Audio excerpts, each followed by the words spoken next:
Манай газрын хөрс байна шүү дээ тий. Ерөнхийдөө 2 метрээс дээш хөлдөж янз бүрийн бүс бүслүүрт өөр ба. Тэгэхдээ энэ хүлэмжний доод талын суурийг тухайн газраас нь болоод 250-аас 3 метр ухах ёстой. Энэ суурийг доош нь. Өөрөөр хэлбэл энэ хамны цаана газар хөлдөө байгаа. Энэ дөрвөн хамны цаана хөлдөө. Энэ хэрвээ доогуура хөлдөлт орж ирэх юм бол энд чинь юм тарих асуудал байхгүй. Зүгээр овоогоо. Тийм учраас суурийг 3 метр газрын хөлсний хөлдөлтөөс доош хийж байгаамаа гэж. Одоо 3 метр ухчаад суурийн ёроолт нь 1 метр орчим хайрга хийж өгч байгаа. Шаврыг аваад хайрга гэсэн. Яагаад шавар байж болдгүй юм хэр? Шавар өөрөө ягт хөлдөлт давангууд тэлэлтэхтэй. Тэр чигээр ингээд зуралдаа хөлдчихдэг, дамждаг. Хайрга бол хоорондоо зайтай учраас түлхэл чахал төхөн баг бие биенийхээ зай руу ордог. Тийм учраас тэрийг тусгаарлаж, хайргаар тусгаарлаж өгч байгаа. Хөлдөлтийн дамжуулах чадварыг гэх юм одоо тэрийг юу яаж байгаа. За тэгээ хайрга үедээ сайхан хайргаа давтаршуулаад тэр уул бетон зүтгэж нэг 5 см орчим. Энэ зүтгэгдсэн байгаа. Энэ айгүй муу гарч байна. Тэр холболтон дээр жоо. Уул бетон хаан зүтгэж үү? Хайрган дээр 4 усаад маш хаан. 3 метр ухсаас доош нь дахиад метр өгчтэй.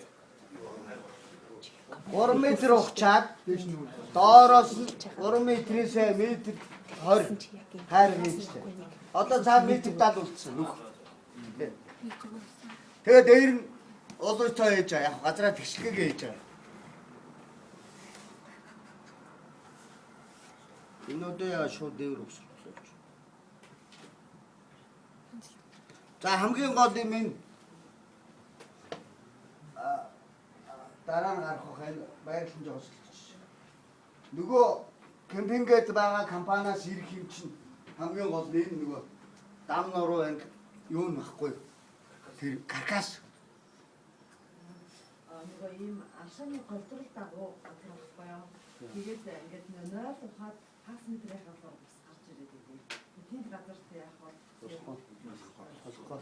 Би байрал яриаг юм байна. Ерөнхийдөө шүү дээ хөлөмж барих газар болвол ямар нэгэн хүндий салхины урсгалгүй нарны гэрлийг хаах одоо том мод ч юм уу өндөр байшин барилга байхгүй.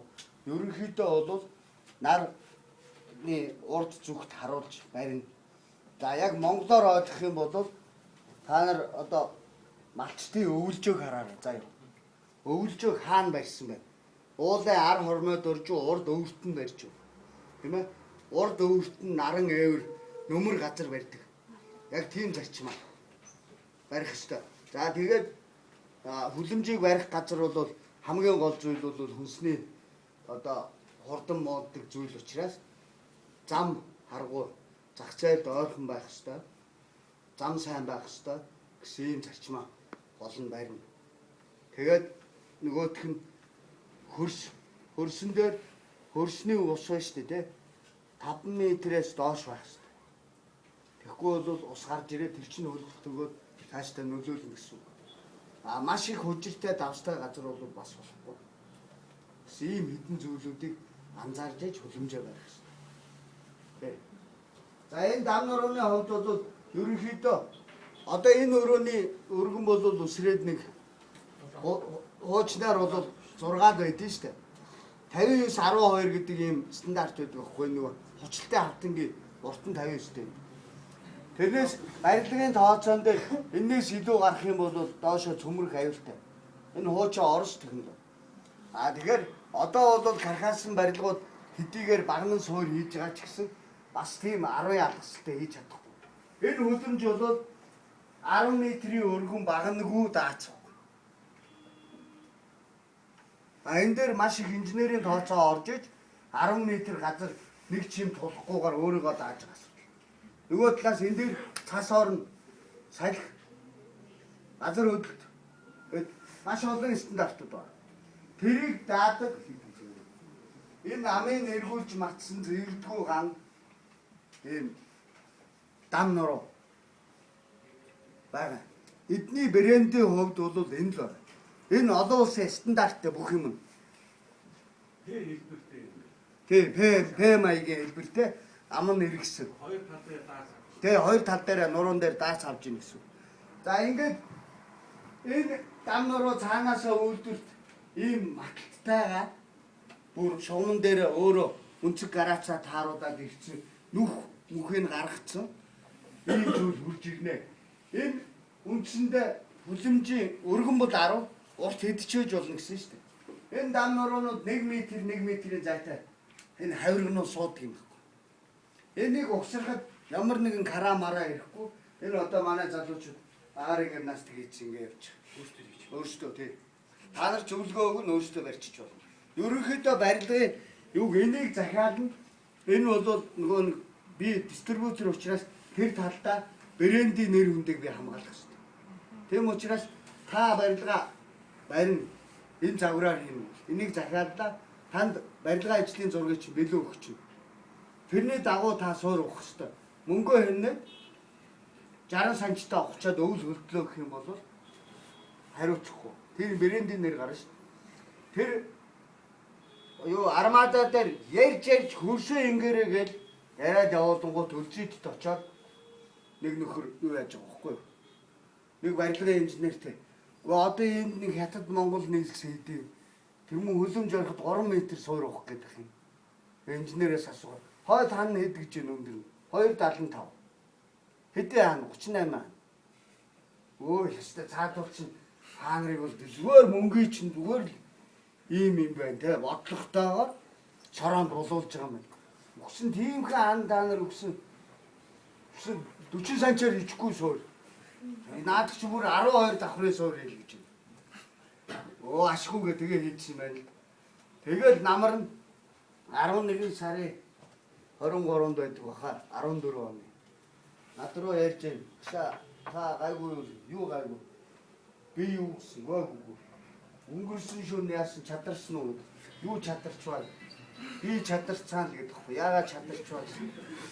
Сүнжингөө уурын зовх галдаад ингээд 5 жилийн үрзэр ингээд галдаад дүнгүнд л галдаад нүдэн дээр сороо новоож хөлдөөл ургамлууд нь хөлдөөл тэгээд долоо хагас гэхэд ер нь асуудал бол. Өдгөө яаж байгаа юм бэ?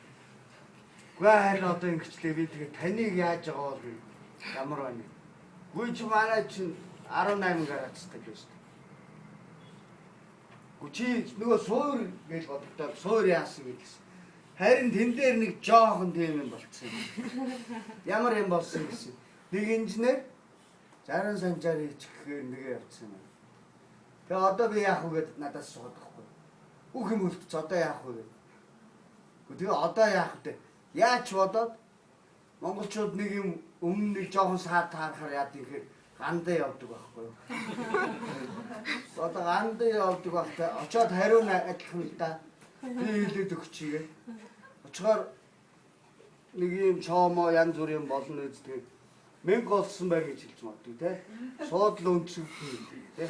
За тэгээд нэг баахан гадаад нэртэй юм жундуун сүд юу юм те тийм. Тэгээ нөгөөдхийг уншуулад идэ удаагийн. За тэгээд дараагийн 7 хоногт яг засрахгүй шүү. Тэгээд баахан явж байгаа. Тэгээд сүлд нь одоо бол бөөрөө явж байгаа байхгүй.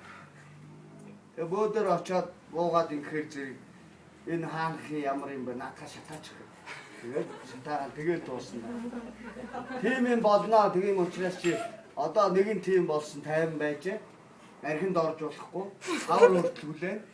Тэгээ яг хөөр хавар бүгдийг нураагаад дахиж ухаад доош нь 3 м хойд. Өдгөр чи би зээл авчихсан шүү дээ нөгөө мөнгө нь тэгээд. Тийм л байхгүй. Тэгэхээр би юу яагаад энэ түүхийг ярьж байгаа юм бэ? Энэ юмн дээр шүү дээ. Бас нэг юмыг судалгаагийн нэг. Энэ чинь хүн бас нэг замын үдцүү хүн чамд хэлж байгаа тэрийг нэг оол. Манайхан чинь тэгэл юм бол одоо энэ нуруу хөө шүү дээ. Энэ нэрэмэрээ ингээ шавангууд хөхатын энэ нөгөө нэг ах нар чинь нөгөө сороо ухаад арматураар ингэчдэг байхгүй. Тэгэл тэрний ямтах юм гээл тэгээд зүтгэх юм бол энэ байшин сав энэ хүйтэн газар нутаг дээр энийг стандартын юмар хийж ижил цаашаа. Ан дээр чи суурин дээр голоо цохох юм бол тэгээд чи хизээч дахин юм аа гэсэн. Ийм юм байна. Тэгээ би энийг харуулж хэлэхгүй бол болохгүй гэж. За энэ дээр ингээд ялааны тормор гэдэг юмнууд байгаа. Хамгийн гол юм энэ би ирээр ухуултыг 90 шангаар энийг зөөлхөн газар бол унгалдаа л явчихтын дөө 90 шангаар. Тэгээ нөгөө 40 өргөнтэй төмөр бетон суур хийлгэж хоёр талаар нь 10 хөөсөн зэрэг хийх байхгүй. Энэ нөгөө яг хөнжлийн үйлдвэрний энэ чинь бас эдний бэрэн чим цэг мэгнээс хамгаалсан юм. Энэ хөнжил чинь бас уддгүй юм байл шүү ил байдаг. Дотроо юм дулаалгатай юм байна. Тэр бүтээлтэй байгаа байдал нь тэр. Энийг нэг авчих. Энэ одоо аваргууд ийм юм хийж байгаа байхгүй. Энэ шилэн хөлөмж гэсэн. Одоо хятадын нутгаар би их явсан доо. Ингээд нураа унтсан юмнууд ба салхи шуурга янз бүрийн. Тэр стандарт гэсэн. Янз метр квадрат хөлөмж 150 сая олон дээр энэ ингээд яг нөгөө бэлэн загвар юм уу те материал болгоно ингээд өөрчлөлт хийсэн. Одоо чи энэний хасаар ээж явах.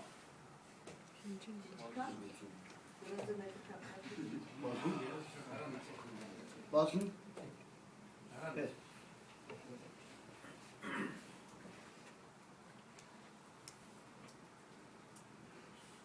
Энэ флашнаас юу гараад өгдөө.